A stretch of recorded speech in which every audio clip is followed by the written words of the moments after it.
दोस्तों, भानगढ़ के किले के बारे में आपने सुना तो बहुत होगा, जिसे आज हमारे भारत की सबसे भूतिया जगह माना जाता है। और आज हम जानने वाले हैं इस किले से जुड़े कुछ सच्चे रहस्यों के बारे में। आखिर क्या है इस किले का रहस्य, किसने बनवाया था इस किले को और कब उजड़ा था ये किला? क्या सच में इस किले को कोई श्राप मिला था और क्या आज भी इस किले में भूत रहते हैं या नहीं? अगर आप भी जानना चाहते हैं इन सभी सवालों के जवाब तो बने रहिए वीडियो में एंड तक हमारे साथ। दोस्तों, सबसे पहले जानते हैं इस किले को कब और किसने बनवाया था। फ्रेंड्स, आपको बता दें कि भानगढ़ किले का निर्माण 17वीं शताब्दी में भारत के राजस्थान में हुआ था और इस किले को मान सिंह ने अपने छोटे भाई माधो सिंह के लिए बनवाया था। आज हम सभी इस किले के बारे में भूतिया बातें सुनते हैं, लेकिन आपको बता दें शुरू में ये किला जरा भी भूतिया नहीं था, बल्कि ये तो एक हंसता खेलता किला था। साथ ही इसके आगे गाँव भी बसा हुआ था, जिसमें हजारों लोग अपनी जिंदगी काफी हंसी खुशी से बिता रहे थे। लेकिन फिर अचानक से एक ऐसी अनहोनी हुई जिसने हमेशा के लिए इस किले और यहाँ के लोगों की खुशियाँ छीन ली, जिस वजह से किसी समय खुश नजर आने वाला ये किला एक भूतिया जगह में तब्दील हो गया। यहाँ पर रहने वाले लोगों के मन में एक ऐसा खौफ बैठ गया कि वो सभी लोग ना चाहते हुए भी इस किले को छोड़ने पर मजबूर हो गए, जिसका नतीजा ये हुआ कि ये किला और इसके आसपास की सभी जगह पूरी तरह से वीरान हो गई। और तब से लेकर आज तक ये किला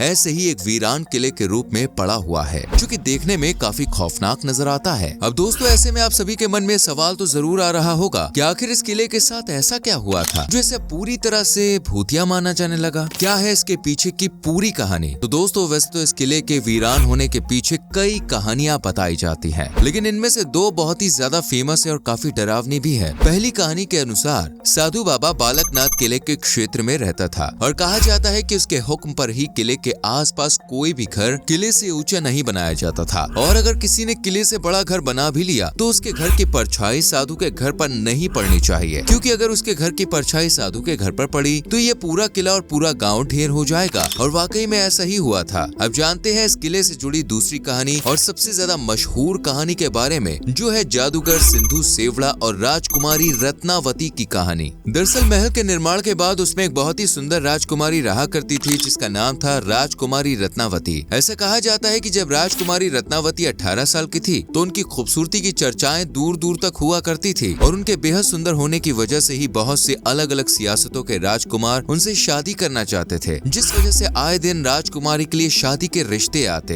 लेकिन राजकुमारी रत्नावती ने अभी तक किसी भी राजकुमार को अपना पति नहीं बनाया, क्योंकि उनका मानना था कि अभी उनकी उम्र शादी लायक नहीं है, मतलब अभी वो बहुत छोटी थी, जिस वजह से उन्होंने किसी से भी शादी नहीं की थी। एक बार राजकुमारी अपनी कुछ सहेलियों के साथ दोस्तों पास के एक बाजार में अपने लिए कुछ सामान खरीदने के लिए गई हुई थी और बाजार में बहुत देर तक घूमने के बाद राजकुमारी की नजर एक दुकान में रखे इत्र, बोले तो परफ्यूम पर पड़ी। राजकुमारी रत्नावती उस दुकान के पास पहुंची और उन्होंने उस इत्र को देखना शुरू कर दिया। मेरा मतलब है उन्होंने इस इत्र की खुशबू को सूंघना शुरू कर दिया। वो अपने लिए इत्र खरीद ही रही थी कि तभी सिंधु सेवड़ा नाम के जादूगर की नजर राजकुमारी रत्नावती पर पड़ी।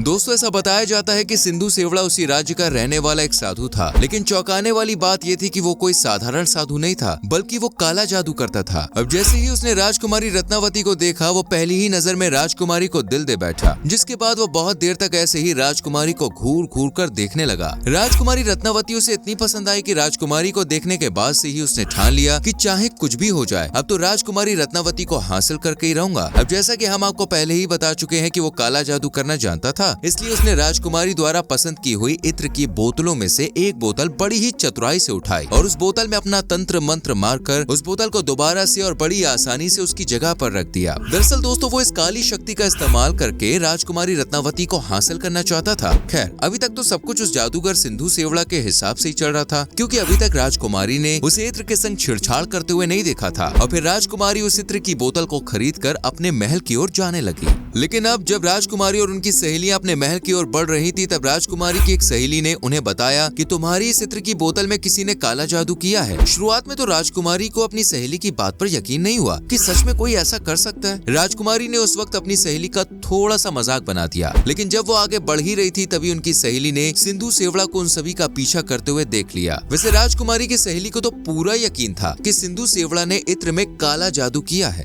लेकिन अब उसे राजकुमारी को बताने के लिए एक सबूत सबूत मिल चुका था। जी हाँ दोस्तों, इस बार राजकुमारी की सहेली ने बताया कि अगर तुम्हें मेरी बातों पर यकीन नहीं हो रहा तो खुद ही पीछे मुड़कर देख लो, सिंधु सेवड़ा हमारा पीछा कर रहा है। और जब राजकुमारी ने देखा तो भले ही सिंधु सेवड़ा उन्हें देखकर छिप गया, लेकिन राजकुमारी ने इस बार उसे उनका पीछा करते हुए देख लिया, जिसके चलते राजकुमारी पूरी तरह से घबरा गई और वो अपनी सहेलियों के साथ जल्दी जल्दी चलकर अपने महल तक आ पहुंची, जहां पर ये काला जादू करने वाला सिंधु सेवड़ा उनका कुछ नहीं बिगाड़ सकता था। तो ये सिंधु सेवड़ा यहाँ से वापस चला गया। तभी राजकुमारी रत्नावती ने उस इत्र को अपने पास में रखे एक पत्थर पर दे मारा, जिस वजह से इत्र की बोतल टूट और उसके अंदर का सारा इत्र उस पत्थर पर लग गया। अब जैसे ही वो सारा इत्र पत्थर पर लगा, वैसे ही वो पत्थर काला जादू करने वाले सिंधु सेवड़ा की तरफ बढ़ने लगा। वो पत्थर दोस्तों इतनी तेजी से उसकी तरफ आ रहा था कि उसे वहाँ से हटने का एक भी मौका नहीं मिला और वो पत्थर के नीचे दब गया। मुझे पता है कि आप लोग ये जरूर सोच रहे होंगे कि वो पत्थर कैसे उसकी तरफ आया, तो आपको बता दें, उस जादूगर ने उस इत्र की बोतल में जो मंत्र मारे थे वो कुछ इस प्रकार मारे थे कि जो भी इस इत्र को लगा था वो सीधा इस तांत्रिक की ओर खिंचा चला आता, जैसे कि अभी यह पत्थर आया है। अब दोस्तों, भले ही वो जादूगर उस पत्थर के नीचे दब गया था, लेकिन उसने मरने से पहले रानी रत्नावती को और उसके महल के आगे बसे पूरे गांव को ये श्राप दिया कि रातों रात तुम और तुम्हारा यह पूरा गांव सब कुछ तहस नहस हो जाएगा और तुम सभी की आत्मा इस किले में हमेशा के लिए भटकती रह जाएगी। दोस्तों, इस हादसे के कुछ ही समय बाद भानगढ़ और उसके आसपास के राज्य अजबगढ़ के बीच एक युद्ध हो गया, जिनमें अजबगढ़ की सेना बहुत ही ज्यादा शक्तिशाली थी, वहीं भानगढ़ की सेना काफी कम थी, जिसके चलते अजबगढ़ की सेना भानगढ़ के अंदर तक पहुंच गई और वहां मौजूद औरतों, बच्चों और आदमियों को बड़ी ही बेरहमी से मार दिया, जिसमें राजकुमारी रत्नावती भी नहीं बच सकी। इसके बाद से ही ये किला पूरी तरह से शमशान में तब्दील हो गया और बाद में वहां आए कुछ लोगों का कहना था कि इस किले के अंदर रात में चीखने चिल्लाने की आवाजें आती थी। साथ ही ये भी कहा जाता है कि जो भी इस किले में जाता है वो वापस कभी भी नहीं आता और इन सब बातों के चलते ही वहां रहने वाले कुछ लोगों ने अपने घर भी खाली कर दिए और कहीं और जाकर रहने का फैसला किया। फिर देखते ही देखते ये किला पूरी तरह से वीरान हो गया। बस दोस्तों, हम आपको बता दें, यहाँ पे कुछ लोग गए हैं चेक करने के लिए। उनके एक्सपीरियंस के हिसाब से ये किला सिर्फ एक किला नहीं है, बल्कि खुद में एक अनसुलझी पहेली है। यहाँ की दीवारें जिन्हें देखने पर उन्हें कुछ अलग ही फील होता है। इसके अंदर ना दिखने वाली शक्तियाँ कुछ लोगों को महसूस हुई हैं। इसके अलावा बहुत से लोगों को इस किले में अलग अलग चीजें महसूस होती हैं और इन सभी बातों का पता लगाने के लिए कई पत्रकार भी उस किले में गए। वो अपने साथ भूतों का पता लगाने वाली डिवाइस भी लेकर गए। कहने को तो उन्हें इस किले में कुछ भी नेगेटिव साइन नहीं दिखे, लेकिन ये अभी तक पूरी तरह से कंफर्म नहीं हो पाया कि सच में यहाँ पर भूत है या नहीं। जहाँ तक बात है भारत सरकार की, तो कहीं ना कहीं भारत सरकार को भी शक है कि इस किले के अंदर आत्मा या नेगेटिव एनर्जी है, तभी तो उन्होंने साफ बोर्ड लगा रखा है, यहाँ पर रात में आना मना है और अगर कोई आता है तो वो उसकी जिम्मेदारी होगी, चाहे वो जिंदा रहे या फिर मुर्दा। वैसे अगर आप भी इस किले में दिन में घूमने जाना चाहते हैं तो आपको कुछ भी नहीं करना है। सबसे पहले अपने शहर से दौसा रेलवे स्टेशन के लिए टिकट कटानी है और वहाँ से किला 20 किलोमीटर की दूरी पे है, जिसके लिए आप ऑटो बुक करके किले तक पहुँच सकते हैं। बल्कि आप पहले कभी इस किले में जा चुके हैं तो अपने एक्सपीरियंस हमें कमेंट सेक्शन में जरूर बताएं। वीडियो को लाइक और शेयर करें और पेज को फॉलो करना ना भूलें। मिलते हैं अगली वीडियो में।